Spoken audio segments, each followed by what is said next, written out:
Hello po sa lahat. Ako po si Teresita Nones. Isa akong OFW sa bansang Lebanon. Isa ako sa isang tao na nagtiwala at sumubok sa paano ko nakita ang opportunity na ito. Isa lang naman ako na nag-house. Habang nag-i-stroll sa Facebook, may dumaan sa wall ko at may nag-reply naman. At in-invite niya ako na manood ng sound training. At doon ko nakita tulong-tulong, sama-sama sila lahat sa samahan OFW.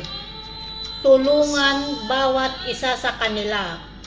Kaya mas lalo ako na-inspire.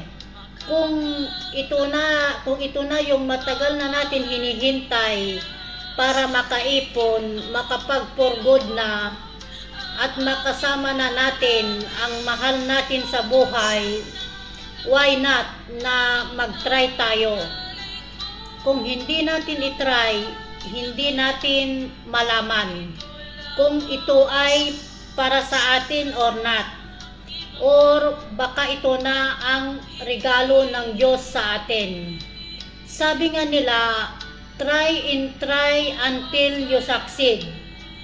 Gawin mo kung ano ang tama na alam natin na makakapagbago sa buhay natin. Kung ikaw yung isang tao na nangangarap at nagdadasal ng isang opportunity na makaipon at makapag-for good na at makasama na ang pamilya mo, mahal mo sa buhay, please give this video a chance. Tapusin mo ito hanggang sa dulo. In the long run, 1 year from now, isa ka sa isang tao na magsasabi sa akin, buti na lang tinapos ko yung video na yon. At ngayon, isa na ako sa isang tao na magpapakatotoo, kumita, nakaipon na ngayon at for good na. At kasama na ang mahal ko sa buhay. And alam niyo po, if you will give this chance, opportunity para alamin ito, silipin ito, in the long run, isa ka sa isang tao na magsasabi na nabago na rin ang katayuan mo sa buhay. Ilan lang po sa napakarami na taong natulungan, kumita, nakaipon, and now for good na sila. Kasama na nila ang pamilya nila. Gaano ba kahirap ang isang OFW na malayo ka sa pamilya mo?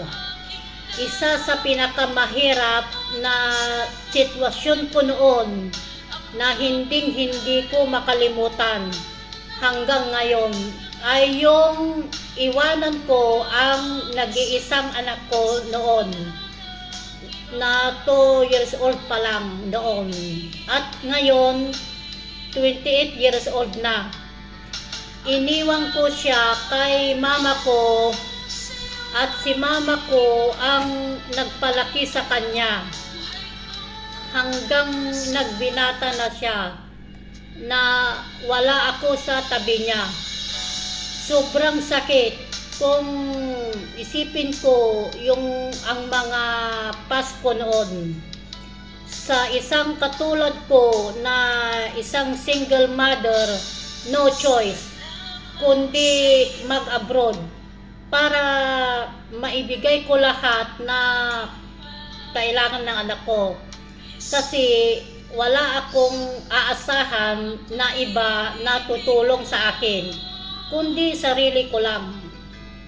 Pero sa isang bata na kagaya nila kaliit, noong iwanan natin, ang kailangan nila is yung andoon tayo kasama nila.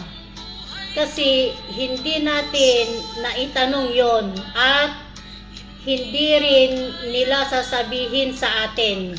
Siyempre, yung kasama nila tayo, yun ang hindi natin naibigay sa kanila. Kaya nga, sobrang pasasalamat ko, nakita ko ang opportunity na ito. Gusto mo rin ba matutunan? Libre lahat ang mga training dito na binibigay namin. Kaya kung ako sa'yo at nagkakaroon ka naman ng kahit at least 1 hour man lamang na free time na libre, pwede kang maka-attend ng mga training namin. Iniimbitahan kita, advice ko sa mga soon to be join, wag ninyo sana hayaan na hanggang pangarap na lang kayo. Take action now. Think positive always in your life. Don't listen to all negative people around you. And always pray. Never forget God. I-grab na ninyo ang opportunity na ito. Let's make our dream come true, kabayan. Grab this opportunity and come home to your family for good. There's a price to be paid to be successful.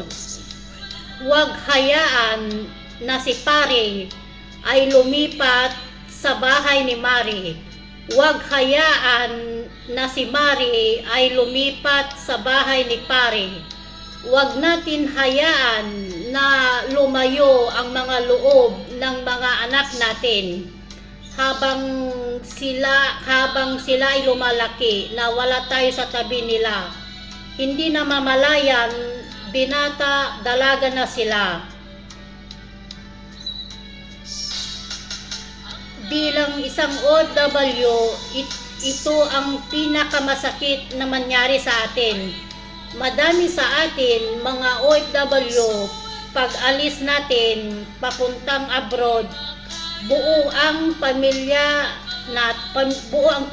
na iniwan natin. Pag uwi sa Pinas, hindi na buo ang pamilya na iniwan natin. Wasak na ito. Dumaan ako sa mga madaming pagsubok sa buhay ko. Madaming rejection sa paligid ko. Pero nagtuloy-tuloy lang ako dahil mayroon akong bigway. Yung makawala na dito sa abroad na OFW